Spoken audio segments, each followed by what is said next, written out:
point about these forums, or at least how we envisaged it, is let's see if we can be a little bit thought-provoking. Let's see if we can discuss something that maybe is not covered in depth as part of the program, or that you might have an interest, or we might provide an alternative view that you may not have come across, or at least not heard it. So before I say more, let me just take you through who we've got on stage. We're trying to make this as interactive as possible. So with a mic in my hand, Filippo has a roving mic, but we will try and do our best to try and make this as interactive as possible. Filippo, obviously, lots of work at the European Federation of Periodontology. He's obviously based in Pisa, but has lots of roles. If you've not heard him speak, where have you been? But we'll come back to that. Irina is a rising star, as well as her academic career. She's obviously in private practice in Boston. And we do need to bring both a European and a US or a North American perspective. For my sins, I work for Haleon, but I am a periodontist and I do teach at King's. And the idea between the three of us was to try and bring something that we don't think you may have heard or had it covered as part of this program before. Let me set the scene. On the left, this is Professor Ian Chappell from University of Birmingham. I'll come back to him. But actually, some of what we're talking about is reflected in what the patient is saying. Let me just put a scenario out for you. Patient has been referred to you. They're obviously diagnosed with periodontitis. You're about to assess and treat them. How much of your thought, treatment planning, decision-making, and the areas on that fabulous 6-point pocket chart are you fascinated by in sites that do not have periodontal disease, but do have gingivitis? Now, strictly speaking, we are actually trained to narrow down our focus. The more diseased, the more relevant, and it's honestly apparent throughout the program at AAP. But one of the best pieces of advice I got when I was specializing in perio by Professor Hughes, now Sir Francis Hughes, he said, for goodness sake, do not disappear down deep pockets and forget the patient behind them. And it's so true. We can be so obsessed with the exact field of our expertise, but there is a patient there. And the fact that they've already had sites with periodontitis means they are at risk of further sites. Now, even the new classification of periodontal disease, the minute there has been any periodontal disease, we call them a periodontal patient, even when they've been maintained. Yes, they have reduced support around their teeth, but they're perfectly healthy. They're still called a periodontal patient because we have to maintain them for life. But actually, in terms of expanding our focus beyond our absolute speciality in dealing with the disease as to what we do with the rest of the mouth and the consequences that has for the patient, that's what today is all about. So, let's just broaden out the scope from the Lancet and about how wide and massive the burden of oral diseases, including periodontal diseases, are on the population, to a little bit more about a joint collaboration between The Economist and the European Federation of Periodontology, which actually, look, we look at the science and the biology and tissue healing and inflammation, but actually the economies behind the conditions, whilst we may not see it in our practice or at our level, are actually quite important to bear in mind. You can argue this may be for the decision makers to be involved, but it doesn't do us any harm to have that perspective either. And what about the consequences? Now, there is no question those affected by periodontitis will require arresting the progression, but that is not enough. Now, you can argue, or we can divide it between us as to who is the best person to look after various aspects of periodontal diseases.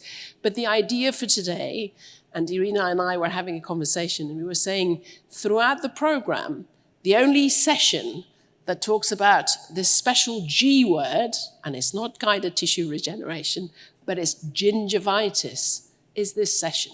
And surely at our own specialist meeting with both periodontists and dental hygienists and the Dental Hygiene Forum, how can we not address that? So that's what makes this session a little bit more special.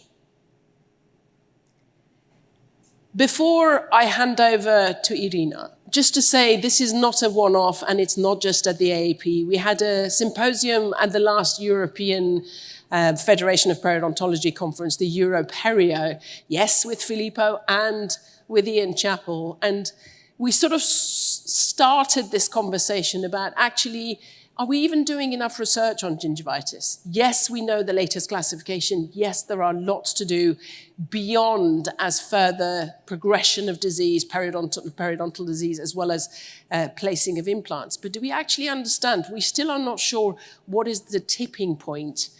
When I was specializing, we'd all disappeared down gingival crevicular fluid when we were looking for magic markers that will tell us or predict for us the progression of disease.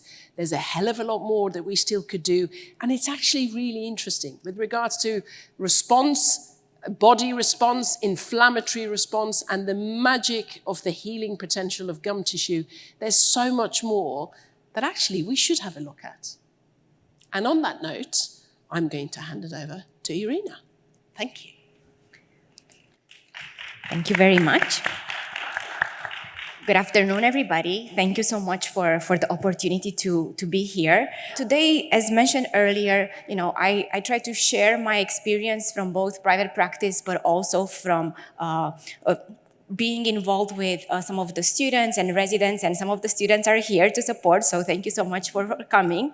And also some of my colleagues from private practice, dental assistants as well. And we know that it's very important to, when we're thinking about gingivitis and what has changed in terms of the landscape of oral health, I really want to bring forward this landmark paper that really is the Oral Health in America, the Surgeon General report that was published in 2021. And as we were preparing about this session, I was very honored to contribute to this landmark report.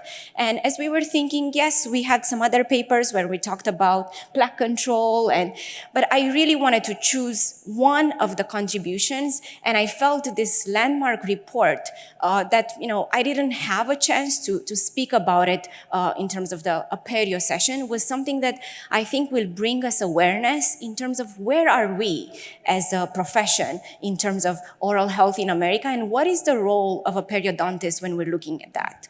So I want to start by saying, how many of you have heard about this landmark report? Please just raise your hand. Okay, so a few of you, maybe like a third of the room, even less than that. If you hadn't had a chance to look into this, I would strongly encourage you to do that, because this is the type of report that is usually published every 20 years, 10 or 20 years. So the previous report was published in 2000. And when we're looking at what were some of the changes and some of the tasks, really we were looking at what has changed in the past 20 years since the last Surgeon General report? Definitely our understanding when we're looking at the oral diseases. And also we realized through some of the studies that there are way too many Americans that are suffering from diseases in the mouth that overall are related to oral health disparities. So those were some of the kind of like continuation from the 2000 report. And when we're looking at that data, and again, I just have a couple of snapshots from the report just to highlight how important when we're looking at etiology, what have we learned from 2000 until today? What has changed that in today's practice, we're managing our patients differently? And we're looking at definitely the etiology of gingivitis, but also periodontitis. Moving forward in terms of what are some other key factors and key concepts that we have to be aware in terms of oral health in America through this landmark report. So, it's a lot of pages, and I just try to highlight some of those key concepts. And I think what's important is to look at what are some of our vulnerable populations that are more affected by periodontitis and gingivitis, and what are we doing as a profession to actually take care of those people, and especially in different parts of the country. And when we're also thinking about what has changed in terms of 2000 to today, definitely we're seeing more patients that have edentulism, and those patients that have edentulism, most probably they will require some sort of like restorative treatment, maybe through implant therapy. But the question is, we know that with implant therapy also comes perimucositis and periimplantitis. And nowadays, I feel like I treat more periimplantitis than I do periodontal regeneration. So I think it's important for us to be mindful of that. And last but not least, here is just an overview in terms of how access to care has changed. And again, it's just an awareness. I feel like it's something that we have to be very mindful of. And if you had to, for those of you that were not familiar with this report, there were a couple of key messages that I want us to, take home and just maybe think about it as you're reflecting on this meeting. So one of them was really kind of like the relation between oral health and overall being. I think that's very important. When we're looking at some of the what has changed in terms of the technologies and the diagnosis and all of that, that's very important. And again, those are all key messages from the report. But apart from those key messages, what is our call to action, right? Because 20 years from 2021, we're gonna have another Surgeon General report. And if we're comparing, our colleagues from the pediatric dentistry, when we were looking at the level of caries that was present in 2000 compared to today, we saw that there is a great decrease. And we were talking about this report, and we saw that in the past 20 years, there are a lot of pediatric dentistry residency that have been implemented around the country. So, is there room for more periodontology residency across the country? Do we need more like that? Or do we need to work closer with our colleagues in the dental hygiene or any other allied dental professionals in order to make sure that, 20 years from today, we're gonna be very proud that things are looking better, very similar as our colleagues in pediatric dentistry are. So here are kind of like our call to action. And I feel like, yes, we can solve all of them, but at least if we are mindful to those, I think that will help us. And I think with that, I'm gonna hand it over to my colleague. But before I do that, I just wanna ask you, what is your dream as a professional periodontist? Just think about it for a second. If you had this like crystal ball and you will be like, okay, I just one wish, what is your dream? My personal dream, I want to make sure that we'll be in a world not without gingivitis and periodontitis, because I think that's very hard to achieve. But I think we can get closer, and unfortunately, there are a lot of patients that we still have to treat them because they either have, trauma or they were born with certain conditions that we can still correct those. But I think if there are some of those conditions that we can prevent, that's my professional dream as a periodontist, to prevent those conditions that we can do it. So with that, thank you very much, and I'm handing over to Felipe. Thank you. Well, I have one. Hello, good afternoon. It is a great pleasure being here with all of you today. But I might need, thank you. My name is Filippo Graziani, and I'm a pure periodontist. Namely, I'm somebody that is treating subjects that are affected by periodontitis, and I normally try not to do implants. Well, I try to just work on teeth. There are so many people around me that are doing implants, and I have to confess to you, if somebody would have said that I would have ended up doing research on gingivitis or even attending a session of gingivitis a few years ago, I would have laughed, saying it's not possible I would attend such a boring session. And because I always thought that gingivitis was sort of a minor thing, or at least a little less interesting. But I have to say that since I started to do research on gingivitis, especially after the new classification, I find it an extremely exciting model, of not just of oral disease, but overall as a model of inflammation. And I mainly worked on oral health and systemic health, and surely the issue of the impact of inflammation in our body is humongous. However, recently it's also been hypothesized that the gingival inflammation per se might spread in a way around the body and have an effect that goes beyond the oral cavity. And indeed, this is very much the case, and I'll try to highlight with some data. What I think is also important that we have no much reports on the effect of gingivitis on overall well-being and quality of life. So I had the honor to participate in this historical meeting, the meeting of the new classification in Chicago, now already 6 years ago, I have to say. But one of the landmark key points of the meeting was to, I think, address the importance of bleeding on probing as the main indicator of gingival health. And in fact, we do take bleeding on probing, but we are more interested into the sites that are not bleeding, because we never know if a site that is bleeding actually will end up in creating disease. But we surely know that when there is no bleeding, the site is stable. So in fact, we don't search for sites that are bleeding, we're actually searching for the sites that are not bleeding in a way, because we're interested in the fact that it is a negative predictor of disease. And I was saying what was crucial is the definition of a case of gingivitis, which came out after the meeting.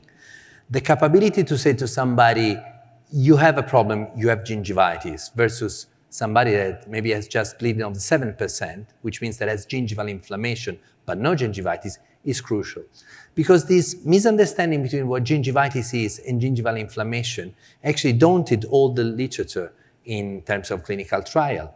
The entire research that is done on gingival inflammation is focusing on fluctuation of bleeding, but not on resolution of the disease. Paradoxically, in 2023, if somebody would tell you, how do you solve gingivitis? We just have 2 trials that are addressing the issue of gingivitis resolution, but we have hundreds and hundreds of papers that are just focusing on how inflammation would actually fluctuate downwards or upwards. So the threshold of the 10% of bleeding on probing is crucial to define gingivitis, and of course the 30% define generalized gingivitis. I think what is crucial, in fact, is the definition of bleeding on probing. Normally, this is a test that I would recommend to anyone to take to any possible patients, and the video doesn't go, but it doesn't matter. I mean, ideally, in this video, you would have seen a probe going through the sulcus. And of course, the video was working at the rehearsal, but it's part of the game. But so to do what I call periodontal tourism, which is really running the probe through the sulcus and then just count the sites that are bleeding. It takes 1 minute, but it's capable to address the most important question of the patients, which is, doctor, are my gums healthy or not? And there is just 2 answers. One is yes, and the other is no. There is no, well, here this papilla is a bit inflamed, it could be better. No, the answer is either yes or no. And it's so important that we can answer through the bleeding on probing. So a few years ago, actually already 8 years ago, as European Federation of Perio, we met to highlight the key point of the treatment of somebody with gingivitis. And what it came out, of course, that professional hygiene instruction should be the paramount of the treatment. Interdental clinic should be professionally taught. The professional clinic, of course, should complement our hygiene instruction. And then, when treating gingivitis, anti-plaque agents should be also endorsed. We met 2 years down the road, but I have to tell you, nothing had changed in the 2 years that separated the 2 meetings. And I think the key points are, of course, that we need high level of self-oral care, professional mechanical plaque remover, interdental clinic, and some fluoride-enriched toothpaste. So far, nothing different from what we always knew. So, but as I was saying before, when I analyzed the trials of the last 20 years on the treatment of gingivitis, in fact, it appears that the majority of the trial did not assess bleeding on probing, but assess other outcomes. It also appeared that when I clot all the data together, when I tried to pool all the data together, we start from a level of approximately 40% of bleeding on probing, but at the end of the trials, we get down to 28. That means that in the literature, we've been capable to move a generalized gingivitis to a localized gingivitis. We haven't been able to cure it. There is only one trial that reports a level at the end of the trial that is below the famous 10%. So in order to try to understand more, we did something a bit different. We made this randomized clinical trial, which is published on Journal of Clinical Perio last year. We took 140 patients affected by severe gingivitis. We are talking about more than 30% of bleeding with more than 50% of plaque, so important cases. So we randomized the two groups. One with 70 patients that were just cleaned, as they would get to probably any dental hygiene or any dental office treatment, whereas the other were not just clean, but they were seen on a weekly basis and reinforced the oral hygiene instruction and their knowledge of cleaning and motivation.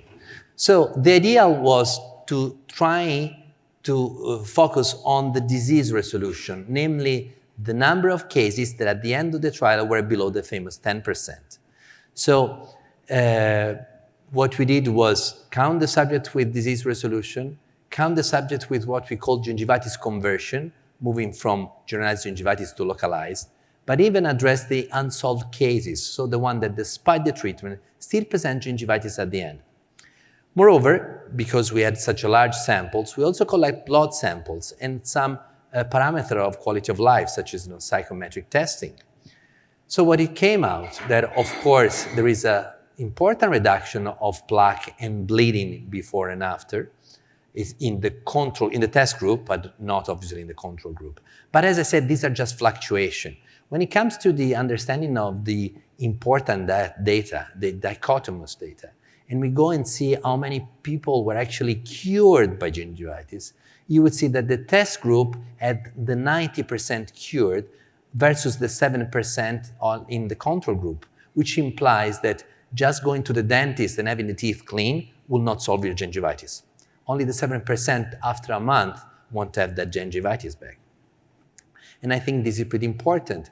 In fact, the majority of the people that just got a cleaning, the 70% that after a month still have generalized gingivitis, which means that is not enough. That implies that even for something as simple as gingivitis, the practice has to establish and adopt a protocol that implies more than one session. That, of course, has an impact on the fee to charge to the patients and on their inner organization, which is just normal, which is not just cleaning. But what was also important, that by treating gingivitis, we could see also significant reduction of C-reactive protein, interleukin-6, from a systemic level. That implies that even by removing a local inflammation, which is not as bad as the one that we have on periodontitis, there is an impact also on the overall systemic inflammation. And most importantly, there is a tremendous effect on the oral health implant profile, which is a parameters of oral health related quality of life. People in general showed less psychological discomfort and more social nearness after the treatment. And when we stratified a bit more the data, what it came out with this analysis with the regression model, that every time that at the end of the treatment you go below the 8% of bleeding on probing, that actually would imply that you also achieve a reduction of systemic inflammation. So to speak, that all the time that you are curing a gingivitis, you know for certain that you are also reducing the inflammation in the entire body in the systemic level, which I think was pretty unique, and of course it's a finding that deserves more understanding. So for example, you see like a case like this one with 63% of bleeding on probing and even some pseudo-pocketing. Just let me add, it is crucial to understand when you have a pocket if it's a pseudo-pocket or not. As you know, stage 3 and stage 4 are difficult to treat but very easy to recognize.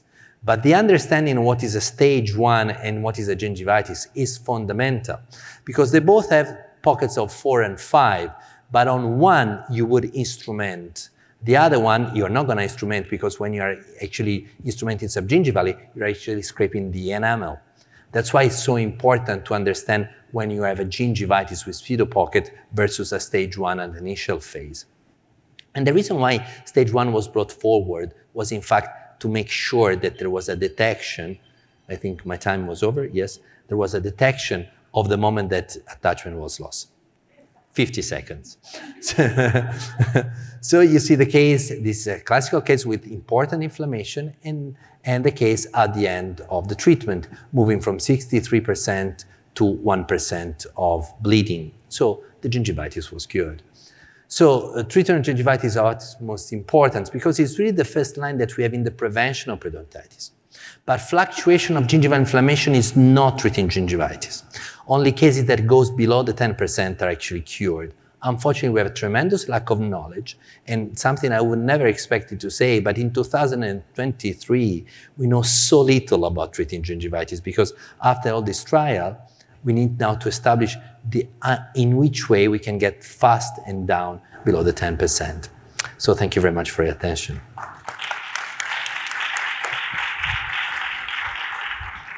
Let me just acknowledge how interesting it's been working with the two lovely people on the panel, because this is about exciting us to bring something exciting for you.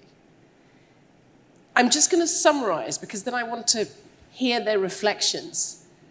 There's a lot we can do about gingivitis that we're not doing just yet. There's a lot more to find out about gingivitis that we should do more.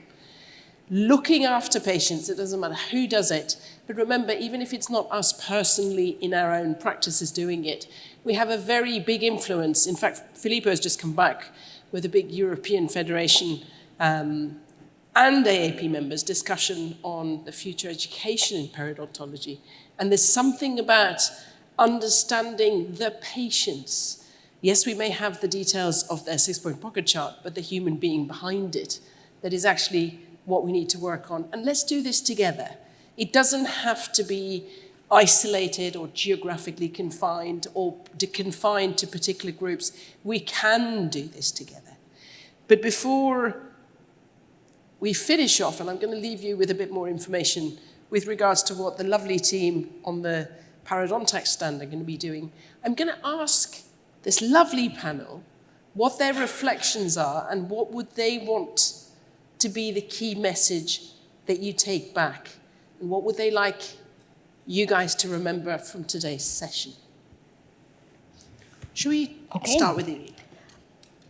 I think, going back to the topic, gingivitis, time for change, I think it's something that we have to convey not only to our patients, but the educator in me, it's also like to the rest of the team in our practice, but also to the next generations. So I don't want to put Dimitris and Jay on the spot, but they are like 3rd and 4th year dental students. And I still remember, when I was talking to them, and they're like, I treated my first patient. I saw the change. Like, you could see the spark in their eyes. And now Dimitris is like 4th year, right? He's going to be a perio resident. And Jay, he's now in that non-surgical therapy. And he's so excited when I talk to him about, okay, tell me what's new. And I think that's something that I want to see more. And I think we have a responsibility as periodontists to convey that message to the rest of our team. And again, I'm very grateful and blessed to have a team at Brookline Perio that they strongly believe in that, as I do. And I remember when I joined the practice and we talked about, we need to have a special session for oral hygiene instruction. And we literally have 1 hour of oral hygiene instructions. And a lot of my patients, when I talk to them and I said, we need to have this personalized session with one of my colleagues, they're like, but I know how to brush. Are you sure that? And I'm telling them, I learned how to do this in dental school. Just give us that chance. And I think that's something that, we were talking about the G words, gingivitis, guided tissue regeneration. I feel nowadays is more of guided bone regeneration than the guided tissue regeneration, right? We're going more towards implants in terms of like saving teeth. So I think, my key message really to the audience, it's think about it as the leader of the team, as periodontists. You have a responsibility first to educate your team, to carry forward the message to our patients. And for those of you that are involved in academic settings, make sure that we convey that message to the next generations. And, I look at Dimitris and Jay, you have the same responsibility moving forward, right? When you're gonna become periodontists. And hopefully, going back to the Surgeon General report, in 20 years, we're gonna see that decrease. And again, thank you for the opportunity to be here. Thank you. Thank you very much. I believe that we dentists are very good in making money of the things that we do with our hands. But in fact, we are so biased by the fact of what we do manually drives our profession that actually we haven't embraced the fact that the disease that we are treating requires another dimension. which is the capability to provide to the patients a new healthy lifestyle. And there are reports, and I would invite you to read the papers by Professor Suvan, that we know more and more that nutrition, physical activity, as much as the oral change behavior would have an impact. However, we tend to give this kind of a suggestion as sort of a side comment, such as, you pay me because I do this with the hands, and by the way, brush like this, and by the way, eat some kiwi fruit or just go running in the morning. Well, the paradigm is shifting. We are trying to understand the fact that by treating gum disease at an earlier stage would imply also taking care of the persona, taking care of the patients altogether. That's why I stress the fact that treating gingivitis required a protocol. Of course, I'm talking to a bunch of nice colleagues and periodontists. Of course, we know it. But our colleagues up there, people with gingivitis, if there is a diagnosis of gingivitis, first of all, will be treated just professional cleaning and maybe just sent to the hygienist. But this is an occasion that is lost. It's not just an occasion for the patient, it's an occasion for our profession. It's an occasion also as revenue for the practice. And I keep going back to the money issue, and I'm sorry, a professor should not speak about money, but this is the important aspect. We need to change the way the practice is programmed, and gingivitis is offering us a tremendous occasion by endorsing the fact that we need to adopting protocols, not just treatment that we do with the hands. And by treating people with gingivitis, the systemic benefit actually will be even more evident than we expected.